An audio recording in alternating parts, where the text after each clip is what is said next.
Hi everyone, it's Tracy from Tarot, and this is video number 3 in my series of videos, How I Read Tarot for Myself. And this video is called Cards in Context, or Spreads, and why I use them. I just want to start out by saying I do this because it works for me. One of the things I love about this community is how we can each take a deck of 78 cards and use it in a very different way and interpret it in a very different way. So this series of videos about how I'm doing tarot for myself is just that. It's about how I do tarot for myself.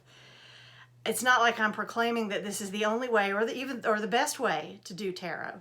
This is just how I read tarot for myself. I hope this will spark some dialogue, and you will tell me how you read cards for yourself, either in the comments or as a video response. Another thing I need to say right up front is that I am not psychic. I wish I was psychic, but I'm not psychic. I have never had that gift. It's my impression that people who have psychic abilities don't need as much structure around their tarot readings as me, because I am not psychic and I need a little bit of extra structure around my readings. But I am good at putting together clues to arrive at a conclusion. Let me tell you a little story as an example with the names changed to protect the unaware. So Harry and I, we work in the same department. We went into a meeting that had been called by Leonard. Leonard works in another department. Harry and I were a bit early, and Harry said, I wonder what this meeting's about. And I said,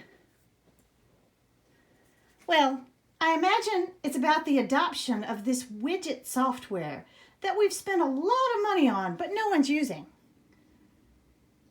Leonard wants our help to increase adoption. Harry looked at me and went, And then Leonard joined. And we had our meeting. And I was actually spot on. That is exactly what Leonard wanted. So we came out of the meeting, and Harry asked me, "Are you psychic?" And I kind of just, yes. But in reality, I already knew that this widget software was part of Leonard's team's responsibility. And I had heard some water cooler grumblings about why people weren't using the software.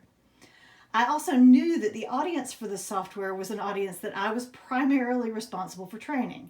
So I put 1 and 1 and 2 together and got 4. This doesn't make me psychic. It makes me good at deductive reasoning. I use the same deductive reasoning when I read the cards. And using spreads with spread positions adds another clue to help me with the deductive reasoning. One of the dangers I've heard about reading for myself is that it's difficult to be removed enough from my own situation to be fair and objective to myself. I feel like spreads help with that. I feel like the spreads and the spread position questions help me narrow down the focused meaning of the card so that I can be more objective. Let me show you what I mean. Let's take a very simple basic question that I ask myself frequently as part of my tarot practice. What do I need to know to navigate the week ahead? Now let's pull 3 cards to help me answer that question, which I've done ahead of time in preparation for this video, but I did shuffle and randomly pull these 3 cards. No positions, 3 cards. 3 of Swords, 5 of Pentacles, and the Queen of Cups. And this is the Dark Mansions Tarot. Based on this, I would say it's going to be a rough week. I'll spend some time longing for something that I've lost, perhaps, or remembering. I'll spend a lot of energy getting very little accomplished. I may have a setback that I feel like I'm not able to handle, or I can't reach out for help. I don't feel like I can reach out for help, even though help is right there. And because I'm not in a good place mentally or financially, I can't see the cup that's being offered to me. the loving cup that's being offered to me because I'm not headed in the right direction. So you can see this is the way I drew the cards. And this interpretation seems appropriate based on the cards and even looking at the directionality and how the cards seem to be speaking to one another. Now, obviously there are a million zillion different ways you could interpret this, but that was what I wrote down when I pulled these three cards. Now let's add some spread questions and see if we can alter the meaning that I got from those cards. Let's use a simple spread, one of my very favorite from the Tarot Fauna Guidebook. It's called Know, Show, Grow. So in the first position is know, and that means what do I need to be mentally aware of? And that's where we get the Three of Swords. So I look at this card through the lens of that question. What is it that I need to know? So I need to know that pain and loss are inevitable. They come to everyone and they will come to me as well. And dwelling on the past is not going to help me move forward. So that's what my first thought was when I put this card in the context of that question. And you can see I put it in a more intellectual space than the kind of emotional or even slightly predictive space that I had put it in before, even though I say I don't read predictively. When I didn't have those questions to sort of frame the focus, I was reading predictively. The second position is show, and this is the question that goes with the show position is very specific. What do I need to be actively, physically doing right now? And you can see we've got two people trudging ahead. They're having difficulties, but they're putting one foot in front of the other and they are making some progress. So if getting this card in the show position kind of told me that I need to keep moving forward. It's going to be tough, but I need to keep moving forward. And then grow, what needs to be nurtured right now? So I need to nurture my inner Queen of Cups. I need to nurture compassion for myself and for others. And the thought that came to my mind, you see, she's a queen. She's in a position of power and a position of feeling pretty good about herself. So I also took from that I need to grow my ego is a bad word for it, but it really is my ego. I am notorious about putting myself down and just thinking I'm not worth anything. So in the face of these difficulties that we've got going this week, I probably need to work really hard to feel good about myself and make that a priority for the week. So you can see how adding those spread questions just kind of, it didn't change the reading completely, but it did change the tone of the reading for me, and it made it more advice-driven than it was when I had no questions associated with those cards. And for another example, I want to do a variation on that exact same spread with those three cards, but changing the position of the last card, the position question of the last card, to know, show, and let go. Because I have heard that variation on this spread throughout social media to use a three-card spread, know, show, and let go. So if we're letting go of the Queen of Cups instead of growing the Queen of Cups, that changes the tone of the reading altogether. I'm releasing sentimentality. Feelings of privilege and superiority are being released. I'm setting aside emotions to work on the hard stuff that was in the other two cards. And frankly, it makes the whole reading just a little more depressing, since the only, it was the only bright spot in this reading, because let's face it, these are two of the tougher cards. The only bright spot was the Queen of Cups, and now I'm supposed to let go of the Queen of Cups and just deal with the crap. I also don't read reversals.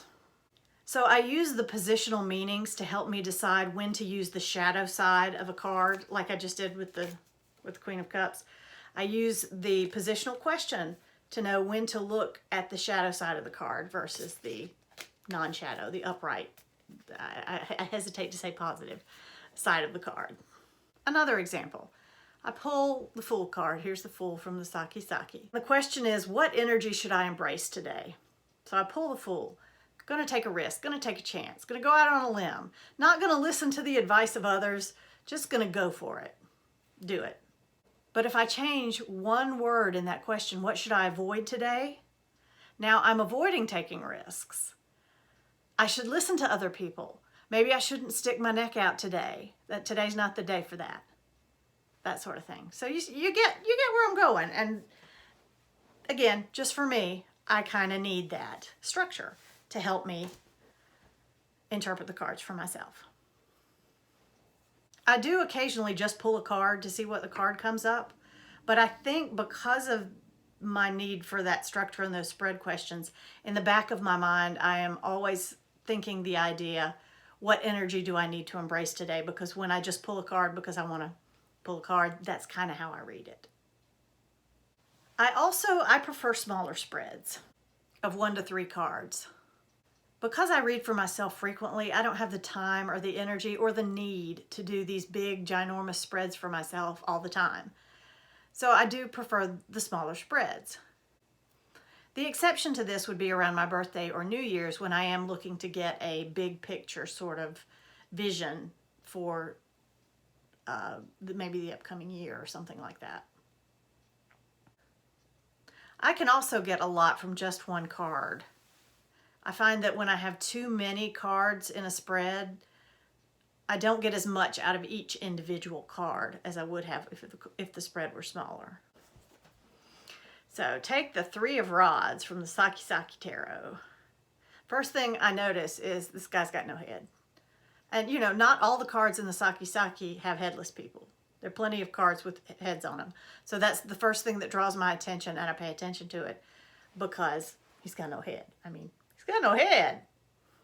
Because of his lack of head, and because it's a Rods, a Wands card, it leads me to things I need to do rather than things I need to think about.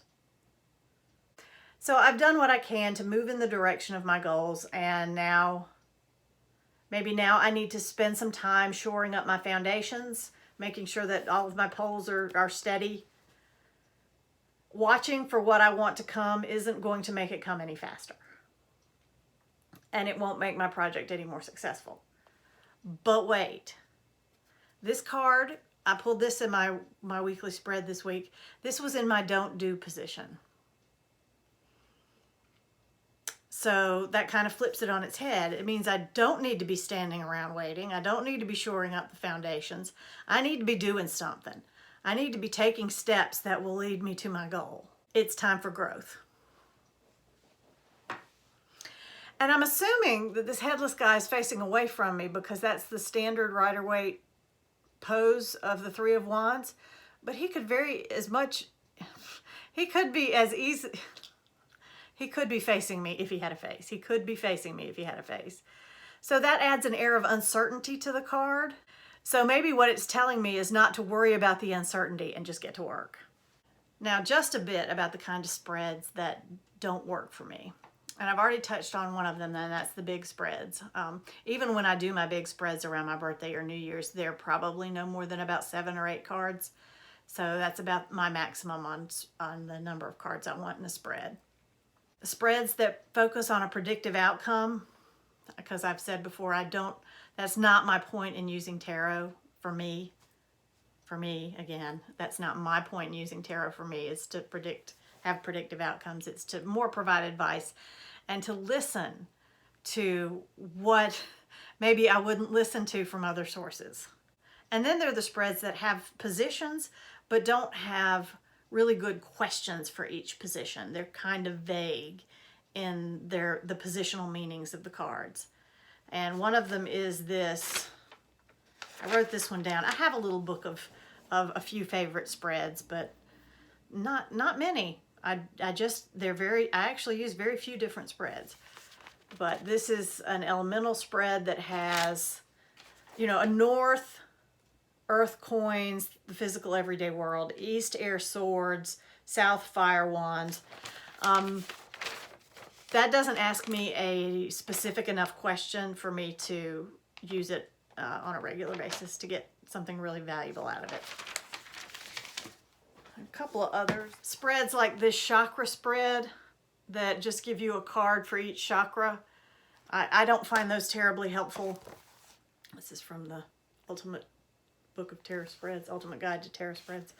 There are some good spreads in here, but again, most of them have fairly vague definitions. This is why I like my Instagram challenges, because the questions are so very pointed. Basically, what I'm doing with an Instagram challenge is an extended spread over a long period of time, just pulling one card a day. And I don't like the Celtic Cross because I think it's also too vague. You know, the positions are just too vague. Unless, I think these kinds of spreads work for me, could work for me. I think these kinds of spreads could work for me if I had a very specific pointed question that I was asking of the spread. But because that's not what I'm doing generally when I come to the cards, my overall question is a little bit more vague. So I need more pointed questions in the spread to help me with the interpretation. So I think if I had a very pointed question to ask the tarot, some of these spreads that had vaguer card position meanings could work for me. But this is how it's working for me right now. You never know what'll happen tomorrow. And where do I get the spreads I use? I get them from all over the place. I get them from the guidebooks that come with tarot decks. I get them from books like this one. Oh, and I've got this one too, because I'm a book whore. But the thing I find is that most of the spreads that I find out there available, they're about 90% what I need and about 10% that I go, nah, I don't like that question or that position or whatever. So even when I use a spread from a book or off the internet, 9 times out of 10, I'm going to take at least one position and either eliminate it or rephrase the question to make it fit me better. So there you have it. That's video number 3 on how I read tarot for myself. If you have any sort of thing you want me to discuss about how I read tarot for myself, please leave a comment below. Ask me. I'll be happy to address it in a future video. And thanks for watching, everybody, and have a fabulous day.